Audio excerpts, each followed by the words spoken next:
Today we are going to learn about Indian Companies Act 2013. So you might be aware that in 1956, Indian Companies Act was enacted, but later again in 2013, the new act has been enacted in India, okay, as per the current need, okay.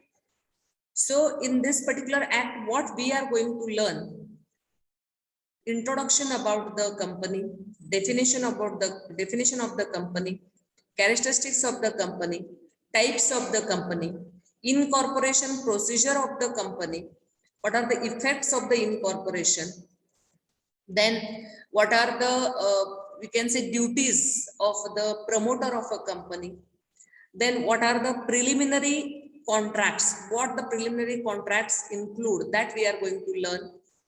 Then in this act, again, we are going to learn about the members, okay, members of the company, and what are the rights of the members of the company. Then we are going to learn about the meetings, okay, different types of the meetings, why meetings are necessary. Then the next part is winding up, why the companies, what are the modes of winding up of the companies. That all contents will be covered, okay. So different provisions of this Indian Companies Act 2013 will elaborate all these provisions which are related to incorporation of the company, running the company smoothly, meetings, okay, and the procedure for winding up of the companies, okay, and what are the different modes or the types of winding up, that we will cover. So directly we are coming to the definition which have been explained in the Companies Act 1956, is that company means a company formed and registered under this act or an existing company. याचा अर्थ काय? 2013 चा कायदा यायच्या पूर्वी 1956 साली आणि त्याच्याही आधी भारतामध्ये कंपन्या होत्या. अगदी फर्स्ट कंपनी जी आली ती ईस्ट इंडिया कंपनी 1600 शतकामध्ये, आलं लक्षात, 16व्या शतकात. त्याच्यानंतर अनेक कायद्यांखाली काही स्टॅट्यूट्स पास करून काही कंपन्यांचे एस्टॅब्लिशमेंट झालेलं आहे. तर 1956 च्या सेक्शन 3 प्रमाणे काय सांगितलेलं आहे? A company means a company formed म्हणजेच रजिस्टर्ड अंडर धिस ऍक्ट, म्हणजे 1956 च्या कायद्याखाली जी रजिस्टर झाली ती म्हणजे कंपनी, किंवा ऑर अन एक्झिस्टिंग कंपनी, म्हणजे 1956 च्या आधी सुद्धा वेगवेगळे ऍक्ट्स किंवा स्टॅट्यूट्स इनॅक्ट करून ज्या कंपन्या एस्टॅब्लिश झाल्या त्याला सुद्धा आपण कंपनीज म्हणतो.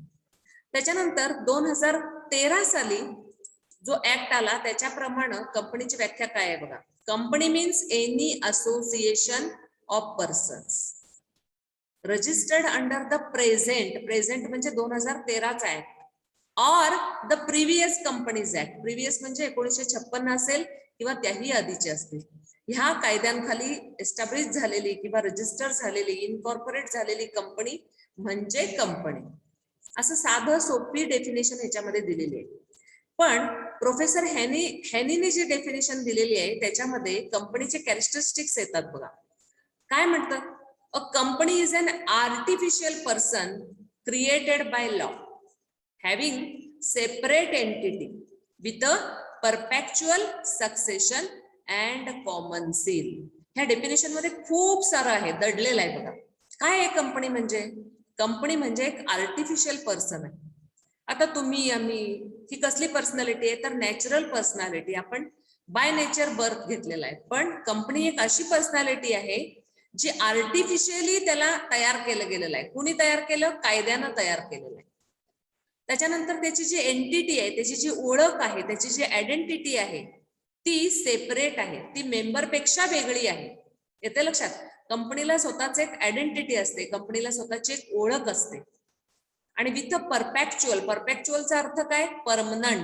परमनंट सक्सेशन, की कंपनीचं जे एकदा एस्टॅब्लिश झाली, एकदा रजिस्टर झाली तर कंपनीचं जे अस्तित्व आहे ना ते परमनंट आहे. आता ह्या शब्दांचे अर्थ तुम्हाला जेव्हा मी कॅरेक्टरिस्टिक्स ऑफ द कंपनी शिकवणार आहे तेव्हा नक्कीच तुम्हाला हे अवगत होतील. आणि त्याच्यानंतर कॉमन सील म्हणजे कंपनीचं कुठलंही डॉक्युमेंट हे ऑथेंटिकेट होण्यासाठी त्याच्यावरती एक सील लागतो, कंपनीचा सील लागतो. कारण कंपनीला काही मेंदू नाही आहे, कंपनीला काही डोळे नाही आहेत, कंपनीला काही कान नाही आहेत.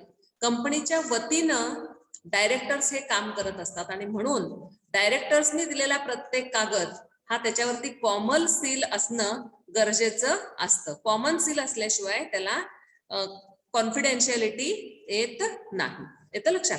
आणि म्हणून हे महत्वाचे जे 4 कॅरेक्टरिस्टिक्स आहेत, कुठले कुठले? तर artificial personality, separate legal entity, परपेच्युअल succession आणि कॉमन सील. ह्या महत्वाच्या 4 कॅरेक्टरिस्टिक्स वरती ह्यांनी भर दिलेला आहे. आता हे कॅरेक्टरिस्टिक्स आपण जेव्हा नंतर शिकणार आहे त्याच्यामध्ये एकच एक्सप्लेनेशन एकेकाचं मी तुम्हाला देत राहील. ठीक आहे.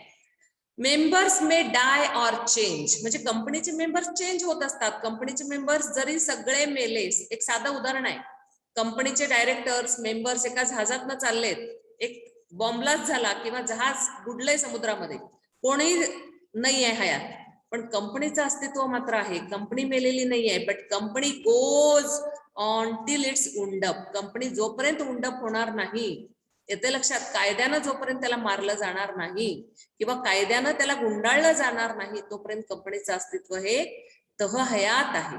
It means that it has a परपेच्युअल succession.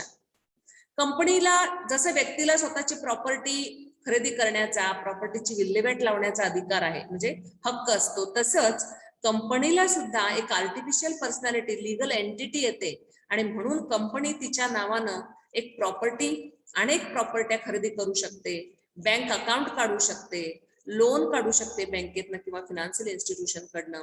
त्याच्यानंतर अनेक लॅबिलिटीज तिच्या अंगावरती असू शकतात. कर्ज काढलं म्हणजेच तर ऑब्व्हियसली लॅबिलिटीज झाल्या आणि अनेक कॉन्ट्रॅक्ट मध्ये ती एंटर होऊ शकते कंपनीच्या नावे. म्हणून तिला एक लीगल आणि आर्टिफिशियल पर्सनॅलिटी त्याला आलेली आहे. इवन मेंबर्स कॅन, आता कंपनीचे जे मेंबर्स आहेत म्हणजे शेअर होल्डर्स आहेत, ते सुद्धा कंपनीशी कॉन्ट्रॅक्ट करू शकतात. एखादा सप्लायर आहे, रॉ मटेरियल सप्लायर आहे किंवा काय, त्याने कंपनीचे शेअर्स पण त्याच्याकडे आहे, म्हणजे तो ओनर पण आहे, मेंबर पण आहे आणि तो काय करतोय, कंपनीशी कॉन्ट्रॅक्ट सुद्धा करू शकतो. Acquire the right against it or incur the liability to it. For the debts of the company, only its creditors can sue it and not its members. आता डेट्स म्हणजे काय, कंपनीची जी कर्ज आहेत, बरोबर आहे, कंपनीची जी कर्ज आहेत कुणी दिली, क्रेडिटर्सने दिलेली आहेत. आणि कंपनी सांगितलेल्या वेळेला कंपनी जर प्रॉमिस पाळत नसेल, वेळेवरती हप्ते देत नसेल किंवा सांगितल्याप्रमाणे जे डेट कर्जावर रक्कम आहे ती परत देत नसेल, तर अशा वेळेला कंपनीच्या विरुद्ध दावा दाखल करण्याचा अधिकार हा अनेक क्रेडिटर्सना येतो. मग त्या बँका असतील, फिनान्शियल इन्स्टिट्यूशन्स असतील, सप्लायर्स असतील, डिबेंचर होल्डर्स असतील, पण मेंबर्सना मात्र तो राईट येत नाही, कारण मेंबरने कर्ज नाही दिलंय. Members are the owners of the company असं म्हटलं जातं. आता कॅरेक्टरिस्टिक्स ऑफ द कंपनी शिकत असताना काय वैशिष्ट्य आहेत बाबा कंपनीची, तर सगळ्यात पहिलं वैशिष्ट्य बघा, इनकॉर्पोरेशन. कुठलीही company, when we utter the word company, it means it came into existence only after the registration. Under which act? Under the Companies Act. Either it may be the 1956 or it may be the 2013 Act.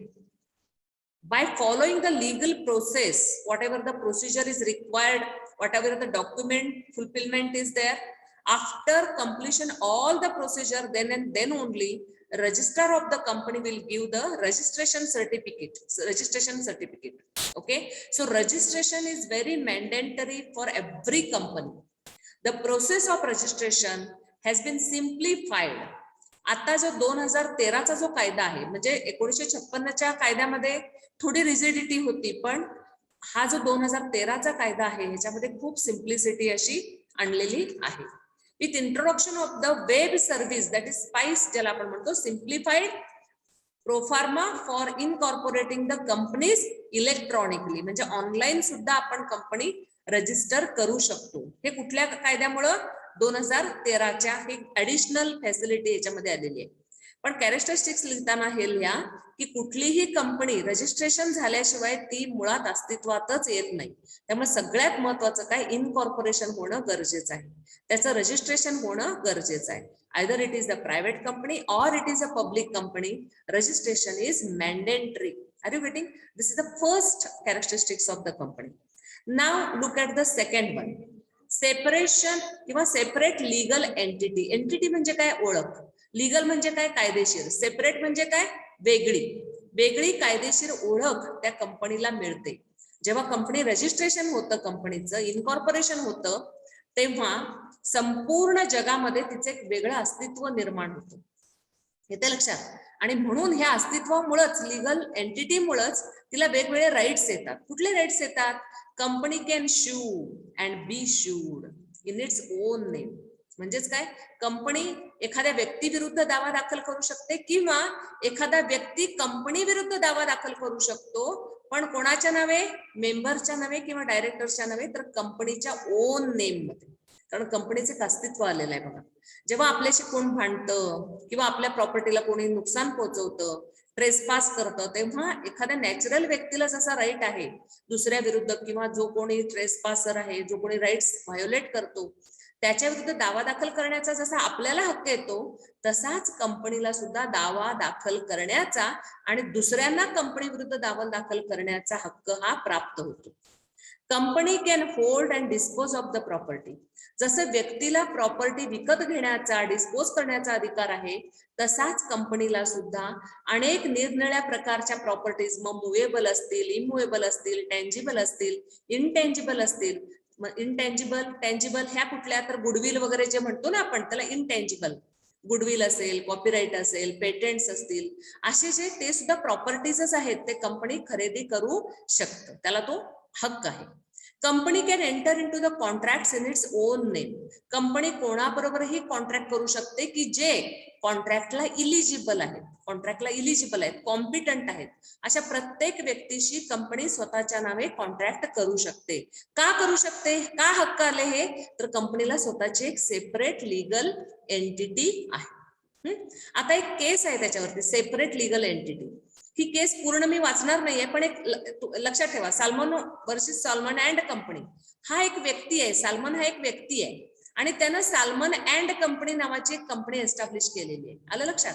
आता साल्मननं स्वतःच्याच घरातले काही सदस्य त्याला member म्हणून दाखवले, म्हणजे share capital त्यांनीच आणलेला आहे, तोच प्रमोटर आहे आणि त्यानं साल्मन म्हणजे नावात फक्त हे आहे, कंपनी एस्टॅब्लिश केलेली आहे. आलं लक्षात? आणि जेव्हा कालांतरात ती शू मेकिंग कंपनी असते, म्हणजे बूट जे असतात ते तयार करण्याची मॅन्युफॅक्चरिंग कंपनी असते, कालांतराने कंपनी थोडी लॉस मध्ये जाते. मग लॉस मध्ये गेल्यानंतर कंपनीला थोडी कर्ज काढावी लागतात. मग त्याच्यामध्ये जे क्रेडिटर्स असतात, काही सेक्युअर्ड असतात, काही इनसेक्युअर्ड असतात, म्हणजे सेक्युरिटी देऊन काहीतरी कर्ज दिलेलं असतं वगैरे वगैरे.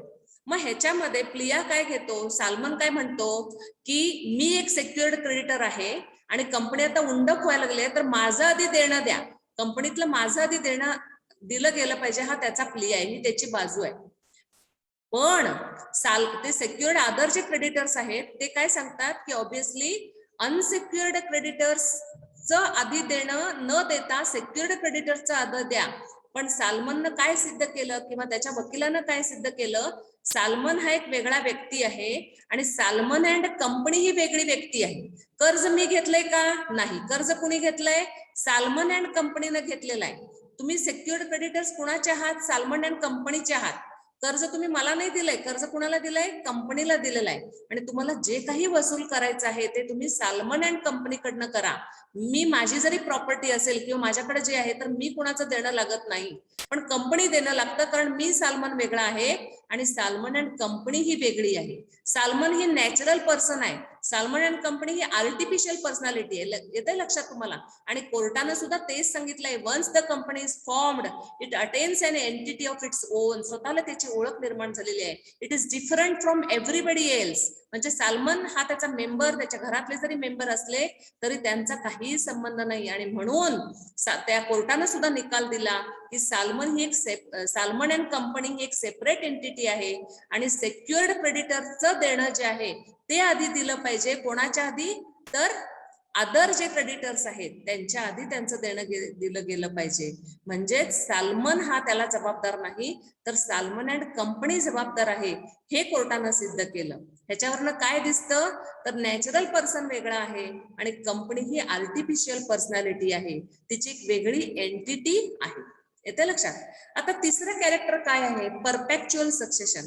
परपेच्युअलचा अर्थ आहे परमनंट. परमनंट ज्याला आपण म्हणतो, अस्तित्व. सक्सेशन म्हणजे अस्तित्व. परपेच्युअल सक्सेशन ह्याचा अर्थ काय आहे तर कंटिन्युअस लाईफ. कंपनीचं लाईफ काय आहे कंटिन्युअस आहे.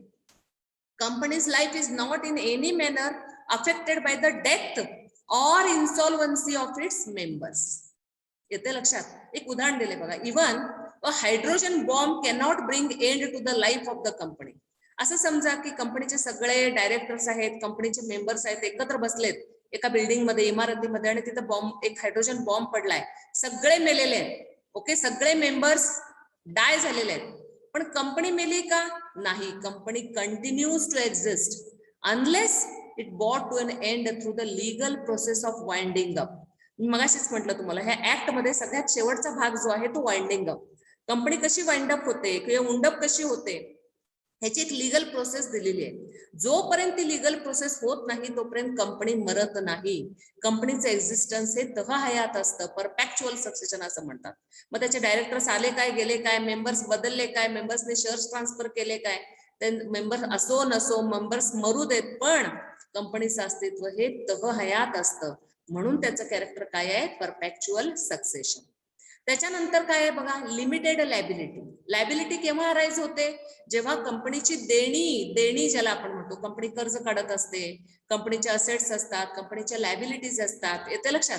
लायबिलिटी बद्दल जेव्हा आपण चर्चा करत असतो तेव्हा लायबिलिटीची म्हणजे शेअर होल्डरची लायबिलिटी ही काय आहे लिमिटेड आहे. आता वेगवेगळ्या टाईपच्या कंपन्या आहेत. ओके, वेगवेगळे क्लासिफिकेशन ऑफ द कंपनीज आपण नंतरचा भाग बघणार आहे. पण एक भाग बघा, कंपनी लिमिटेड बाय शेअर्स.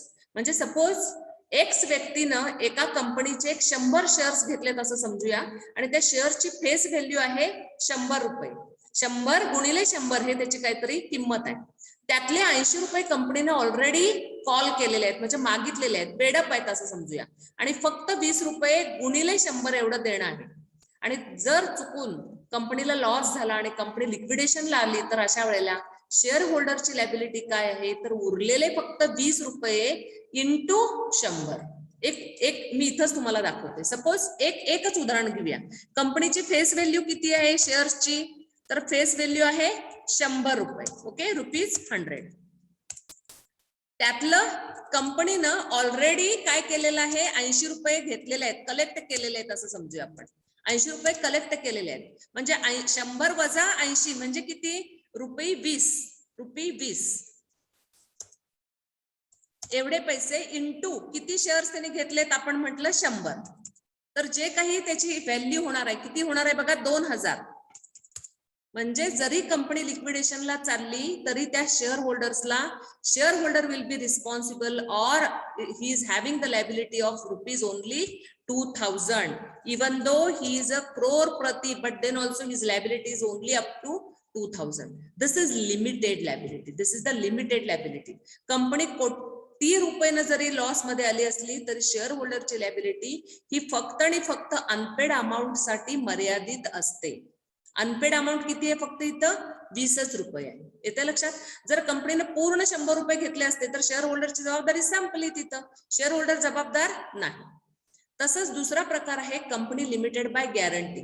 अशा पद्धतीच्या कंपनीमध्ये काय होतं तर एक गॅरंटी, मी एक शेअर होल्डर आहे म्हणून समजा कुठल्या कंपनीची तर company limited by guarantee. Me guarantee किती रुपयाची देते 2 लाख रुपयाची मी गॅरंटी दिली. किती रुपयाची 2 लाख रुपयाची मी जर गॅरंटी दिली आणि कंपनी आता लिक्विडेशनला चालली तर मी जबाबदार केवढी आहे, मी गॅरंटी दिलेल्या अमाऊंट एवढी केवढी आहे ती 2 लाख एवढीच माझी गॅरंटीड अमाऊंट आहे.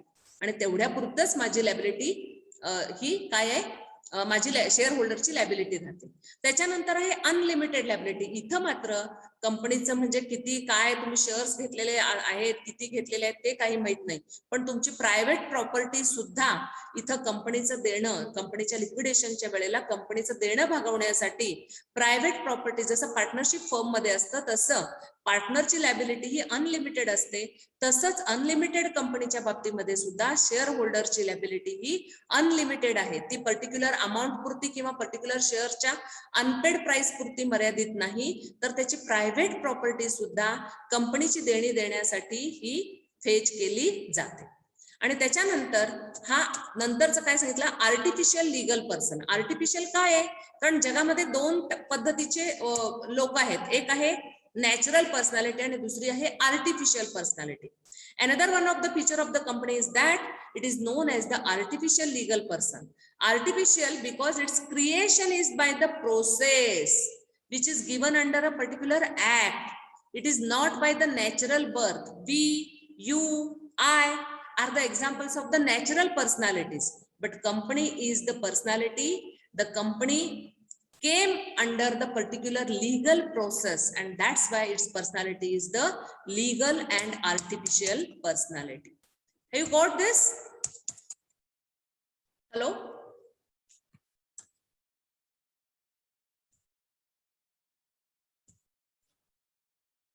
लीगल पर्सनॅलिटी म्हणजेच काय? Creation by the law. Creation by the law. आणि पर्सन का? तर व्यक्तीला जसे राईट्स आहेत, ह्युमन बिईंगला कसे राईट्स आहेत, तसेच त्या कंपनीला सुद्धा राईट्स आहेत. प्रॉपर्टी घेण्याचा वगैरे सगळा राईट आहे, बँक अकाउंट काढण्याचा, एव्हरीथिंग नॅचरल पर्सन जे करतो ना तो. फक्त नॅचरल पर्सनला जर रॉंग डू केलं तर जेलमध्ये जाता येतं, नॅचरल पर्सनला लग्न करता येतं, नॅचरल पर्सनला शपथ घेता येते कोर्टामध्ये, येते लक्षात, किंवा एखादं प्रोफेशन स्टार्ट करता येतं. तसले राईट्स मात्र कंपनीला नाहीत. कंपनीला be sued and sue or be sued to possess the property, to purchase the property, to dispose the property, हे सगळे राईट्स कंपनीला आलेले आहेत. एक उदाहरण घेतलेलं आहे बघा, हे छान उदाहरण आहे जर तुम्हाला लक्षात आलं तर. हे बघा, doctor N U. Deshpande has hold 99.99% of the shares of the timber company. एक टिंबर, एक जळाऊ लाकूडची कंपनी आहे आणि त्याची एन.यू. देशपांडेंनी शेअर्स घेतलेले आहेत. She is a major creditor of the company. जसे शेअर्स घेतलेले आहेत तसं क्रेडिट सुद्धा दिलेलं आहे, लोन सुद्धा त्या कंपनीला एन.यू. देशपांडेंनी दिलेली आहे. She insures the company's timber in her name. आता इन्शुरन्स घेताना ते टिंबर जे आहे ते कंपनीचं टिंबर आहे बरं का, कंपनीचं टिंबर आहे, आणि इन्शुरन्स घेताना मात्र स्वतःच्या नावाने एन.यू. देशपांडेंनी घेतलेला आहे. Few months later the company losses all the timber in the accidental fire. त्याला आग लागलेली आणि सगळं जे काही लाकूड आहे ते जळून खाक झालेलं आहे. Doctor N U. Deshpande claim the insurance amount from the insurer. Is her claim valid. तिचा क्लेम व्हॅलिड आहे का? नाही. बघा आन्सर काय आहे? As the company is a separate legal entity, it owns all the rights to its properties. Also no share holder has any right to any of item of the property owned by the company. आता N U. देशपांडेचा काहीच हक्क नाही. ती timber कोणाचा आहे? कंपनीचा आहे. Insurance कोण घेते? एन.यू. देशपांडे. इन्शुरन्स कंपनी काय म्हणेल?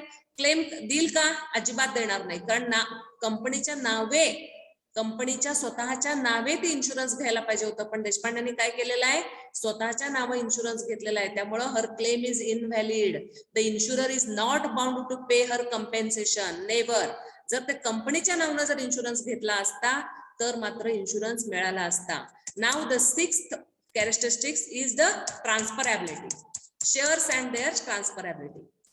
Shares of any member in a company shall be movable property. मी परवा सांगितलं सेल ऑफ गुड्स ऍक्ट खाली शेअर्स हे मुवेबल प्रॉपर्टी आहेत असं सांगितलं. म्हणजे कुठलाही व्यक्ती कुठल्याही कंपनीचे शेअर्स घेऊ शकतो, विकू शकतो, घेऊ शकतो, विकू शकतो. An number of time he or she can do, because shares of the company are freely transferable. Public limited shares without any restrictions the shareholder can transfer. फक्त प्रायव्हेट कंपनीच्या बाबतीमध्ये काही रिस्ट्रिक्शन्स येतात, तिथं मात्र प्रोहिबिशन असतं. पण public कंपनीच्या बाबतीत जेव्हा आपण बघत असतो तेव्हा obviously shares are easily transferable.